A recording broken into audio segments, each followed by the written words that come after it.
is, guys, very important that we cover censorship, because all of these distraction is to censor us. It's to censor us, and you guys need to understand. It's all about everything that's happening around us is basically to shut us up even further. And until we could get a grip on it, or until people get a grip on what's really going on, people are giving away and selling their rights left, right, and center in the name of security that actually is very dangerous. Right? Okay, total tyranny. FBI agent admits questioning Americans every day, all day long about social media posts. So your tax dollars are funding FBI agents questioning Americans all day long about social media posts. In recent years, numerous celebrities and other public figures have been raked over the coals for things they've said on social media. In many cases, voicing unpopular opinions can end a high-profile individual's career. But what about an ordinary people who are just sharing their political views online with their friends and family? It turns out the FBI is watching Americans' social media posts pretty carefully. And if they don't like what you say, they could well show up at your door and ask you to explain yourself. Well, I was going to get into this in another article, but it's already summed up here. A recent incident in Oklahoma highlighted just how much time and energy the American government is devoting to policies policing people's speech online. Lawyer Hassan posted a video online showing FBI agents going to a home of his client, Rola Abdajawalada, claiming that they had screenshots of her post she made on Facebook that were political in nature, and that they wanted to discuss them with her. She says she wasn't going to talk to them, and when she asked them to show their identification badges on camera, they refused. However, she later confirmed with her local police that they were part of the FBI. So this is one of them here. And there was that other gentleman that was at his house that died. I don't know if you guys saw that headline a few days back, where he was sitting at his house. He posted something on social media or I don't know what it was, but he got a knock on the door and says, "Hello, this is the government, and we're coming to get your guns. You posted something on social media, and we're coming for your guns." They killed the guy.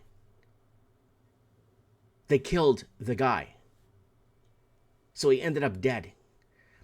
The whole purpose of having firearms in your house is to protect you from the government tyranny. The founding fathers that put all these amendments and when they put all of this into place, they framed it in a way, right? They framed the Constitution in a way to basically revert back to one if you don't get two, go back to one if you don't get one, go back to two if you don't get one, and you just revert through a flow chart, right? And unfortunately, they knew what was coming because they escaped the tyranny from Europe to come to the West, to build the West, to escape Europe. And now it's a lot worse than, it's getting terrible in the West. And now our tax dollars are funding the guillotine that's going to decapitate us. That's something we've been saying on the show now for a while. All right, more censorship. Disinformation experts. Oh, fangulo. You see, disinformation expert in Italian is fangulo. In case you don't know, fangulo is translated into disinformation expert. Tells people to only use trusted sources. Avoid doing your own research. And there's sign language for fangulo. Fangulo. I'll show it to you again in case you missed it. Fangulo. So, disinformation expert. Okay, let's move on here. Disinformation expert right here.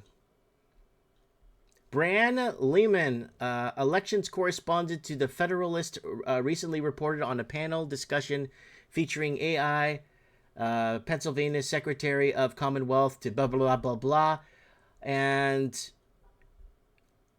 importance of being vigilant about our sources of information, cannot be overstated. This was vividly demonstrated in a lead up to the 2020 election when a significant story of Hunter Biden's laptop by the New York Post was unjustly labeled disinformation. And it was true. It was 100%. And it was, and I got threatened for the Hunter Biden escapade that we did right from day one.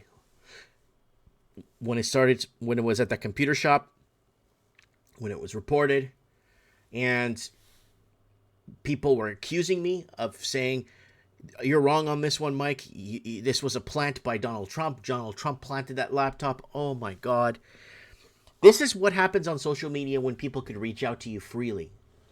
When they just call you up on Skype and ask you a question, or come to your store, because I have a store, and people could come in and visit me in person. This is what I get at times, right? UK police focus on minor speech incidents over traditional crime. This is from our friends over at Reclaim the Net. Despite government directives, police continue to log minor disputes as hate incidents, while serious crime resolution rates like burglary decline alarmingly. So they're not going after that. And reports indicate that despite the recent government directives, UK police forces continue to document instances such as neighborhood squabbles, interbreeded triads, and online disputes as incidents of hatred. This usually includes business owners on the receiving end of negative internet reviews. Last year, authorities appealed to the police to halt documenting occurrences devoid any clear evidence of deliberate bias. Nonetheless, the trend persists. Then it goes on to say here, despite these directives, a review by the civil liberties group Big Brother Watch found 32 out of these 46 scrutinizing police forces had recorded more than 6,000 NCHI entries before June and November 2023. So they are focusing on minor speech incidents, and that is not good. Our tax dollars are funding garbage. Poland plots hate speech censorship law, including jailing offenders for as much as 3 years. Poland's proposed hate speech law penalizing offensive remarks against LGBT and others ignites fierce debate over free speech and religious freedom. There it is right there, folks. And Poland's doing it. France has been doing it for a while now. Macron has already arrested several people for it. And that's been a big major issue over in France. And also we're having Ireland and Scotland doing the same thing.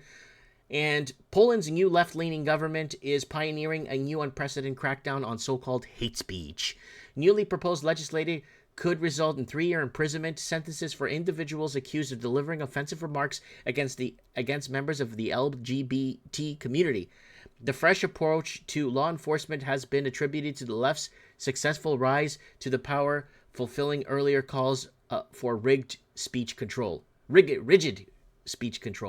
So this is it right there. It's in Polish. Can't read Polish, but and they are going they are going full blown on this, and they're going to be throwing you in jail 3 years, folks, if you criticize it. And last week we were criticizing, it's like, why would you have a flag for a sexual preference? It doesn't make any sense. It just doesn't make any sense. I don't understand. It's like, do we have a flag for straights? Do we have a flag for, it just doesn't make any sense to have a flag for sexual preference. What's next? A national anthem? Don't mark those words down, because that might happen. And down in Brazil, Te amo, Brazil. Okay, the latest development in the Twitter file suggests that concentrated initiative backed by the Brazilian government is threatening freedom of speech across the globe in coordination with various high-profile tech companies, according to the allegations brought forth by the investigative journalist Michael. Former Brazilian President Bolsonaro supporters are specifically in the crosshair of the extensive campaign. And remember, that was a rigged election down in Portuguese America. If you go down back to older episodes of Mike in the Night, 5 months before Brazilians went to the poll, I was already telling you it was a rigged election, and I was reading the articles from Brazil in Portuguese to you guys, showing you guys, and they were telling people how, oh, your vote matters to us, how important it is to digitally vote, and why digital voting is so important to us, and how it saves your vote. And I already knew, we already saw the writing on the wall. It was rigged. Bolsonaro was the Donald Trump of Brazil, and they got rid of him. And we had a hard census going down in Brazil with quite a few followers that do watch Mike in the Night, that know me from my Portuguese YouTube channel, that went into certain areas and did a hard census to find out who voted for the guy that won. They couldn't find they found 2 people in entire apartment complexes that voted for the guy that won. And it was thousands and thousands of people who voted for the guy that lost. And that is a major, major problem. And this is what's happening to us. And we are funding this garbage through our taxes. And it is a major problem. And that's our disinformation for today's Mike in the Night. I wanted to clear up the disinformation. I wanted to clear up the censorship and how it's blanketing, and how they're working in coordination, and how they're going to be fixing and rigging elections.